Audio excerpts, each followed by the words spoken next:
earlier I say sustainability সাস্টেনেবিলিটির সংজ্ঞাটাও আমার মনে হয় যে গ্লোবালি ইভলভিং। যেমন ধরেন কানেক্ট করে বলি, আমি যখন বিজিএমইতে জয়েন করি, আমি এক্সাম দিই, তারপর আমাকে যখন ইয়েতে ডাকে, ইন্টারভিউতে ডাকে, তখন হচ্ছে আমাদের প্রেসিডেন্ট ছিলেন আতিক স্যার, ঢাকা নর্থের মেয়র। তো উনি আমাকে আসলে রিক্রুট করেছিলেন as an environmental expert. So ওই সময় সাস্টেনেবিলিটি বলতে এনভায়রনমেন্টই বোঝাতো। So when I joined I saw in BGMEA there is no one who actually understand what sustainability is, এবং গ্লোবালিও তখন কিন্তু সাস্টেনেবিলিটির কনসেপ্টগুলো ইভলভ করা শুরু করছে তখন মাত্র। আমি গিয়ে দেখলাম ওখানে কিছুই নাই আসলে, it's a plain land, green land, no one touched upon the things আর কি। তখন আমি যখন জয়েন করলাম তখন দ্য বিগেস্ট প্রজেক্ট, ওটার একটা যে প্যাক্ট প্রজেক্ট যেটা আছে আইএফসির, প্যাক্ট প্রজেক্টের একটা পাইলট হয়েছে।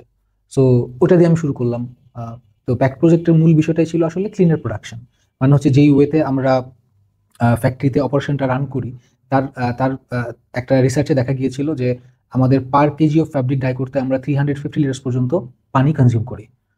অন দ্য আদার হ্যান্ড, ওই সময়ে আমাদের ঢাকা সিটি বা ঢাকার আশেপাশের আমাদের যে ওয়াটার টেবল আছে সেটা was like declining around 2 to 3 meters a year. তো এরকম it's a very unsustainable. At one point we envisage ourself to be a leader in the textile industry. On the other hand, আমাদের water consumption যেটা আছে ওইভাবে চললে কিন্তু we cannot rich দেয়ার। তো তখনকার টেকটা ছিল যে এখন আমাদের যে ওয়াটার ফুটপ্রিন্ট আছে সেটাকে যদি আমরা একটা হাইড্রো ইকোনমিক অ্যানালিসিস করা হয়েছিল, সেখান থেকে জানা গেল যে আমরা যেই ওয়েতে ওয়াটার কনজিউম করছি, if we continue to do this, maybe after 20-30 years there will be no water for us to fit to the industry. তো তাহলে কি করতে হবে? এখন ওয়াটারের আমরা জানি যে ওয়াটার সাইকেল আছে, একটা ন্যাচারাল ওয়াটার সাইকেল আছে। সো আমাদের ঢাকা সিটির নিচে যে অ্যাকুইফারটা আছে এটাকে আমরা বলি Dupitila aquifer. So that's the main source of water within this watershed. So এটা তো রিচার্জ হতে, এক ন্যাচারাল ওয়েতে রিচার্জ হতে এর একটা সময় লাগে। তো আমরা যেই রেশিওতে, আমরা যে ফ্রিকোয়েন্সিতে ওয়াটারটা এক্সট্রাক্ট করতেছি, ভিজাভি যেই ফ্রিকোয়েন্সিতে এটা রিচার্জ হচ্ছে, তার মধ্যে যদি গ্যাপ থাকে তাহলে কি হবে? এক সময় will be starving for water. তো কি করতে হবে? ওয়াটার ফুটপ্রিন্ট কমাতে হবে। So what are the processes? একটা হচ্ছে আমি কেমিক্যাল ইউজ করার সময় ওয়াটার এফিসিয়েন্ট কেমিক্যাল ইউজ করলাম। আরেকটা হচ্ছে যে আমি মেশিন চুজ করার ক্ষেত্রে যেই ওয়াটারগুলোর লো লিকার রেশিও মেশিন, তখন যেমন স্লাভোস মাত্রা আসা শুরু করেছে, এই মেশিনসগুলো পারচেস করা। তারপর হচ্ছে আপনার first rinse, second rinse washing এর সময় ওয়াটারগুলোকে রিইউজ করা। এভাবে বিভিন্ন ছোট ছোট পদক্ষেপ নিয়ে কিভাবে প্রোডাক্টের ওয়াটার ফুটপ্রিন্টটাকে কমিয়ে আনা যায় up to a certain extent. That was the major take of the pact project. Therefore we used to name it as water pact. তো that was a massive project. এটা জাস্ট ক্লোজ হলো 2023-এ। এই প্রজেক্টে বাংলাদেশে এখন পর্যন্ত প্রায় 500-এর মতো ফ্যাক্টরিজ টুক পার্ট, অ্যান্ড এগ্রিগেটলি শুধুমাত্র ওয়াটারে না, ওয়াটার বা এনার্জি সবকিছু মিলে this was a mind blowing project. তো এটা দিয়ে শুরু হলো। তারপরে আমরা আরেকটা প্রজেক্ট করলাম, trees to resource efficiency and environmental sustainability, that was funded by GIZ. এই প্রজেক্টটা টোটালি আমি নিজেই ডিজাইন করেছিলাম, পিচ করেছিলাম এবং ফান্ড এনশিওর করে লোকজন নিয়ে প্রজেক্টটাকে ইমপ্লিমেন্ট করেছিলাম প্রায় 25টা ফ্যাক্টরিতে। তারপরে তো কেমিক্যাল ম্যানেজমেন্ট নিয়ে প্রজেক্ট আসলো, অ্যান্ড তারপরে সার্কুলার ইকোনমি, তারপর গ্রিন ফ্যাক্টরি যে আমরা এখন দেখতে পাচ্ছি যে we are currently having 240 green factories. 2013-14 দিকে আসলে it started to evolve massively. তো এভাবে করে করে আস্তে আস্তে আমাদের গ্রিন ইন্ডাস্ট্রিয়ালাইজেশনটা ইভলভ করতে শুরু করলো। বিজিএমইএ থেকে আমাদের যে টেকটা ছিল সেটা হচ্ছে যে when buyers think of Bangladesh, the first thing that comes in their mind, whenever I will go there, I will get a product at the cheapest possible price.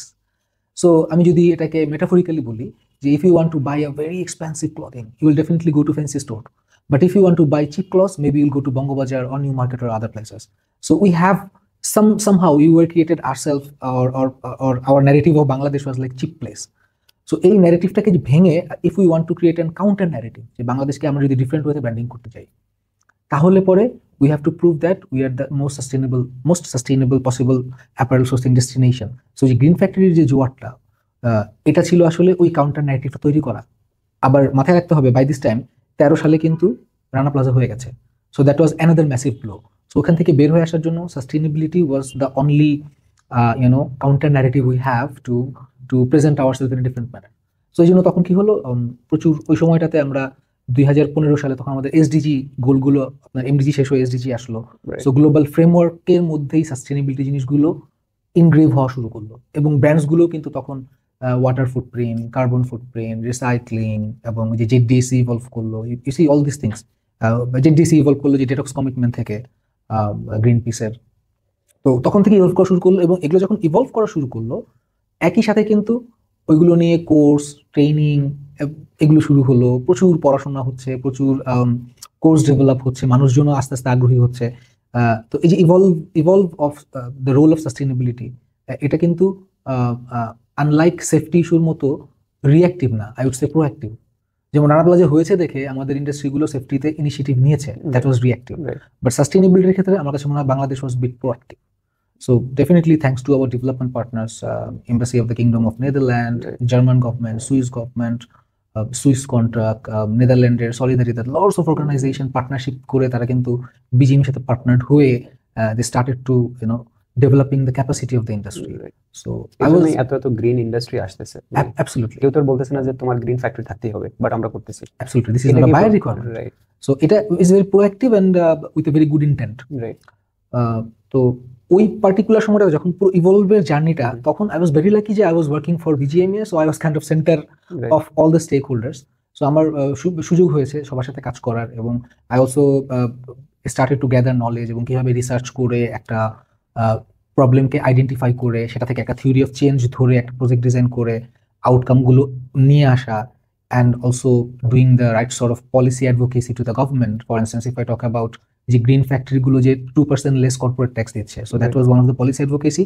আচ্ছা, ওটার সাথে আমি অ্যাসোসিয়েটেড ছিলাম। তারপরে হচ্ছে ধরেন যে solar panel, green chemicals, environmental or energy efficient, environment friendly and energy efficient মেশিনসের কথা যদি আমি বলি, এগুলো কিন্তু আমাকে গিয়ে গিয়ে সব স্টেক হোল্ডারদেরকে বলতে হয়েছে, পলিসি অ্যাডভোকেসি করতে হয়েছে with government, Bangladesh bank, even with the journalist. So my journey of with BGMA was the 10 years, যেখান থেকে আসলে সাস্টেনেবিলিটির এয়ারক্রাফটটা টেক্সি মোড থেকে টেক অফে গেছে। সো ওই সময়টাতে আমি ছিলাম। So that was a very good learning journey for me. I used to face a lot of challenges, but at the same time it also helped me to grow.